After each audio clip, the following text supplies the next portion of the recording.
Hello everyone, myself Dr. Archana VK, MBBS MD Pediatrics from BMCRI. Today I am going to discuss mid-upper arm circumference in pediatric age group. So whenever we are dealing with anthropometry, indirectly we are looking at nutritional status of the child, isn't it? So it becomes very much important for us to know the right measurements, mainly in less than 5-year age group where you're going to measure mid-upper arm circumference. So today I'm going to cover most questions which will be asked to you in the clinicals. So let us start the video. The first question which they will ask is, what is the age group in which you are going to measure mid-upper arm circumference? So ideally we measure mid-upper arm circumference in the age group 6 months to 5 years. So you will not measure mid-upper arm circumference in less than 6-month-old child or more than 5-year-old child. It should be measured between 6 months to 5-year-old children. Second question which usually the clinicians will ask is, which upper arm you are going to prefer, whether it's the right upper arm or it is the left upper arm. So your answer to this question should be non-dominant upper arm. Non-dominant upper arm. Okay, so what do we understand here? Majority of the Indian populations are right-handed, right? So that means we are right-handed dominant. So for us, the non-dominant upper arm will be the left side. If some person are left-handed, then for them non-dominant upper arm will be the right side. So now the question arises, why is it the non-dominant upper arm which is chosen, isn't it? Why can't the dominant upper arm be the side for mid-upper arm circumference measurement? See, the answer is very simple.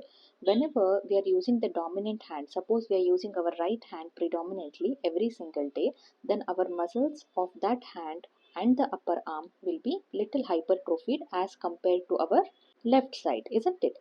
If we measure the mid-upper arm circumference in dominant hand, we will be getting false high results. So reference wise, universally, we are going to measure mid-upper arm circumference in all the pediatric individuals who are within 5 years of age in the non-dominant hand. Okay.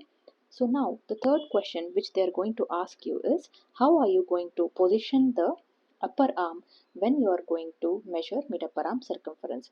The first thing what you're going to do while measuring mid-upper arm circumference is flexion at the elbow joint. To make it simple, I'll explain you with a pictorial representation. Look at the picture. The first picture, what it is being depicted, the child is right dominated. So you're going to measure the mid-upper arm circumference in his left upper arm. Here the examiner is locating the bony prominences of his left upper arm, that is the tip of the shoulder. And next thing what you're going to do, you're going to flex the non-dominant upper arm. By flexing, what are you doing here? You're making the two bony points prominent. What are the two bony points? One is acromion process of the shoulder joint. The other one is olecranon process of the elbow joint. So when we flex our upper arm, we are going to locate these bony prominences precisely so that we can take the measurements adequately.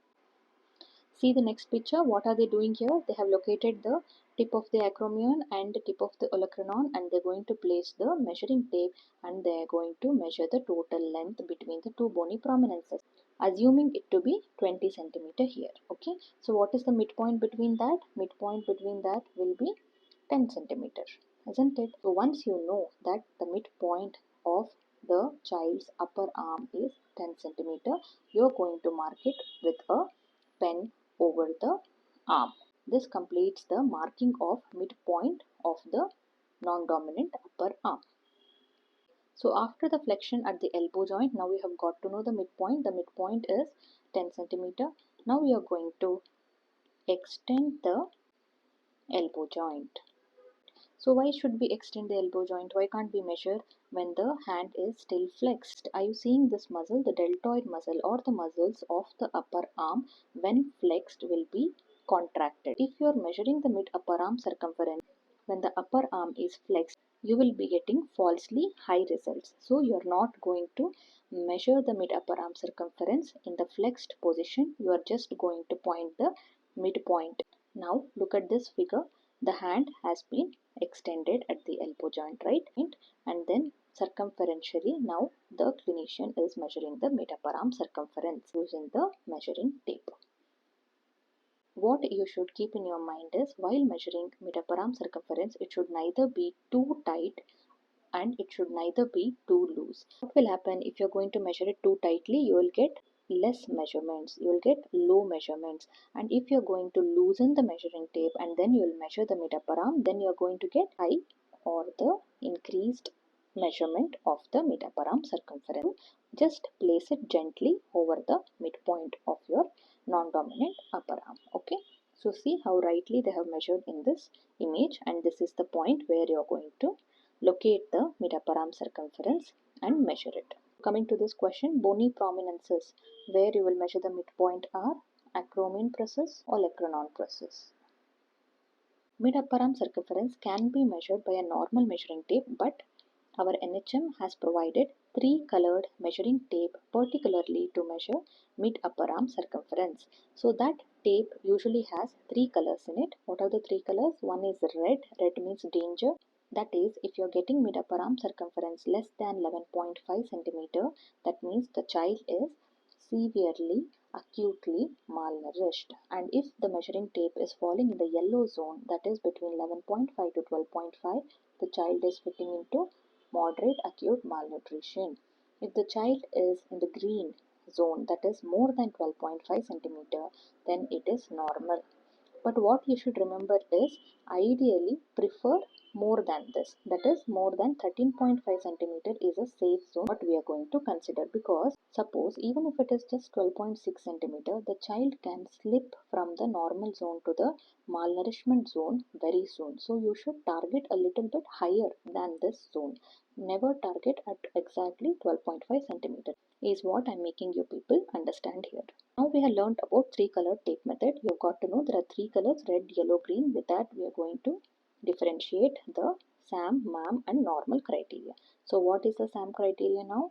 If mid-upper arm circumference is less than 11.5 centimeter, it comes to severely acutely malnourished criteria.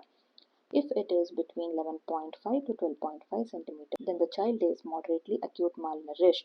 Both the children require hospital attention. They need certain supplements, they need certain antibiotics if there is infection, and the child requires multiple steps approach so that the malnourished state can be converted to a well-nourished state or good nutritional state.